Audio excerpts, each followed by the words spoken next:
Hey everyone, Sparks back with another Silver and Blood video, and we're going to talk about a brand new update that is going to give you and everyone a huge BP increase. And just to clarify, BP is blood power or your overall account power that you're going to have for whatever team that you're using. Now, we're right before this kind of crazy, horny update. We'll talk about that later on when we actually get it.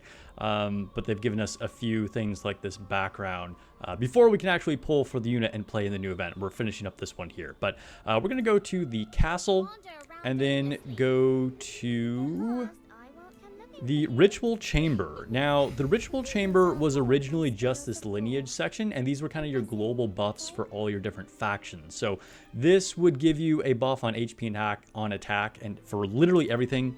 And then this would be like your light, medium, heavy armor. And then you have your different factions like your Bloodborne and Church and all that. Now we got this Blood Covenant, which is brand new as of today.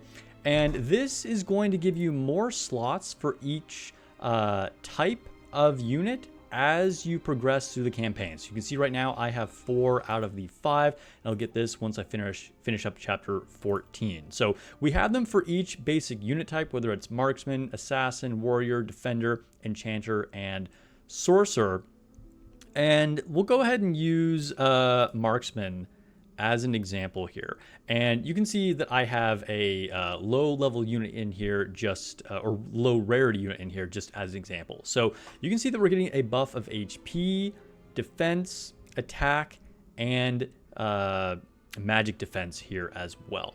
Now, the units that you put in here, you can just do quick bond and it's going to do the best thing possible for you, so you don't really need to think about this, but just know that these are cumulative. So the upgrade over here, you can get more resources just like you could for the other part of the ritual chamber. So if you go to lineage, you need specific types of items to upgrade that. So there's a new type of item for the Blood Covenant, and you can upgrade that in the exact same way for each of these different categories. But the way that you actually get the buff is by putting different units in here.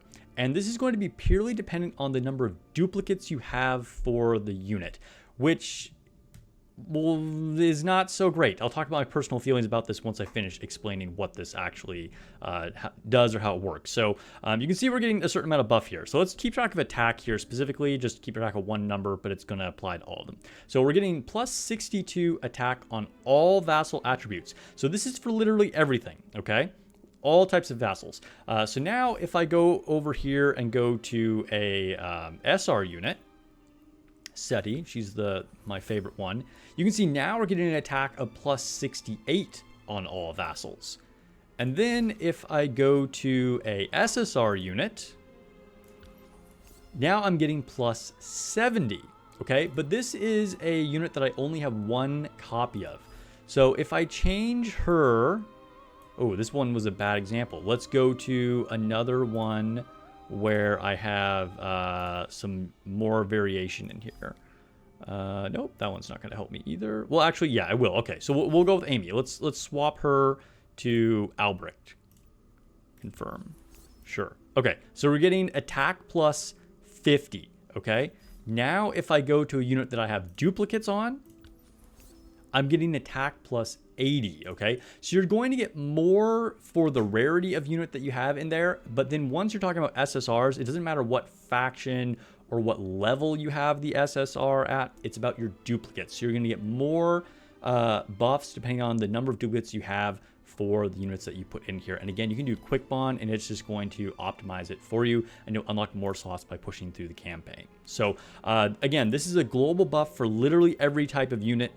Not just the type of unit that you're adding here, okay? So like you can add up all the buffs that you're getting from attack from here and attack from here and so on. And oh, we don't have any units in here? Oh, okay, there we go. Now it's showing me the attack buff. I just have to be on the right tab. So, and that's gonna apply to everything. So this is by far going to make it easier for people to push through things like campaign or other content that maybe they were just gonna have to wait longer to level up on, because this is immediately a huge account buff. If you look at your vassals, you're just going to have way more blood power on every vassal now once you put them in that ritual chamber. So kind of a win for like new players, but also subtly kind of a debuff. So if you consider things like the Blood Arena, this is going to basically widen the gap. Now, this is kind of a minor drawback, I would say, because like all these games, I feel like Arena is not really going to be the focus, and we're probably not that worried about it.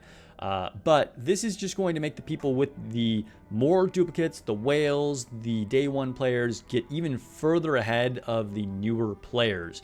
So it's gonna widen the gap, gonna make it tougher to compete in that regard, which means it's also going to widen the gap between the really experienced unions and the or clans and the newer ones in Clan Hunt. I'm in just kind of a casual clan here now, but still shout out to Owl House. And so, you know, that's gonna, but it's not really gonna affect you as an individual. So as far as all the single player modes, it's just gonna make things easier. I feel like this was just too soon to add this feature.